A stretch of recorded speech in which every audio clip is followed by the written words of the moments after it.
Chapter 2. "We have to go," Detective Leonard Robinson said as he stood from his desk. He pulled his cheap sports jacket from where it hung on the back of the chair and worked his way into it, concealing his weapon. He slid open a drawer, grabbed his shield, and clipped it in plain view onto his $5 J.C. belt. There was no doubt Robinson was frugal. In fact, he was known as the cheapest guy in homicide, maybe the whole force. He always brought his lunch and only ate out when it became an all-nighter. His clothes were tasteful but inexpensive. Off-duty wear usually consisted of cheap jeans, certainly nothing so pricey as Levi's or even Wranglers, and a basic button-up white shirt. He had one nice suit, which he called his CWF attire, church, weddings, and funerals. He claimed it had to do with paying a mortgage and raising 2 kids on a cop's pay. Sarah knew there was some truth to that, but there was more to the story. He once told her that when he came back from Nam, he didn't have anywhere to go. No one wanted to give him the chance. A lot of the public at the time treated the vets like garbage, and a black man at that. The force was his best chance to both help his community and take care of himself.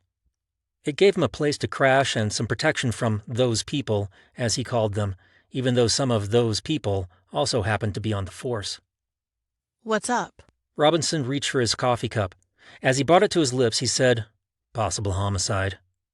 "Well, yeah. She replied. As if it could be anything else." Robinson was throwing back his coffee when she made the comment. It was probably cold, since he usually filled his mug first thing and rarely drank it. His head was tipped backwards, and his eyes narrowed down the side of the mug at her. He held it there for a moment before setting it back down on his desk. "Don't be a smart-ass, young lady," Robinson rumbled. "Better than being a dumbass, and don't call me that." "I'm old enough to be your father." "Older brother," she volleyed back. "And as the senior man in our partnership, I assume a certain—" He paused as he half shrugged. "Responsibility for you." "As the only man in our partnership, that automatically makes you the boss, doesn't it?" Sarah said with crossed arms. "For example, what are you doing outside in this weather without an umbrella?" Robinson asked. "What?" "Your hair is wet, so you pulled it back into a ponytail," Robinson explained, and he lifted one hand slightly and half pointed, half flicked toward her. "And your pants and jacket are soaked." Annoyance crossed her face for a moment, and she gave a momentary shake of her head before saying, "I forgot it somewhere." "Fortunately." Robinson drew the word out as he walked over to a rarely used coat rack in the corner of the homicide department bullpen and lifted a heavy coat and a fedora from it.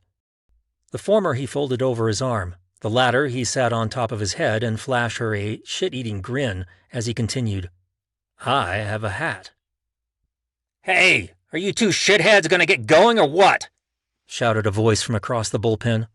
8 detectives had their desks in 3's homicide department bullpen, and counting Sarah and Robinson, 6 had been present just moments before.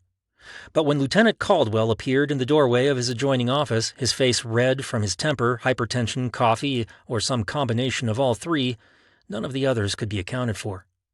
They'd either vanished without a trace or were keenly adept at being so still that they blended into their surroundings. "Is the poor woman going to get more dead, Lieutenant?" Robinson asked, raising his open hands. "Get going," Caldwell fumed, and he turned away and slammed his door behind him with a rattle of barely secured wood framing and thin glass. "And you call me the smartass," Sarah remarked with raised eyebrows. "After you, Detective Murphy," Robinson said with a mocking half-bow and a motion of his right hand toward the elevator. She smiled, stifled a laugh, and started past him. He asked from behind her, "Do you mind if I drive?" "Be my guest," Sarah said. She flipped the keys over her shoulder, and their jingle stopped abruptly when he snatched them out of midair. She knew he was going to ask, and he knew she'd say yes. She knew exactly how far behind her he'd be, and just how to toss the keys. It was one step short of being a ritual for them. "We could take one of the new cars," Sarah suggested as the elevator hummed downward. "Why?" Robinson asked without looking at her. "Just because something's newer doesn't mean it's better."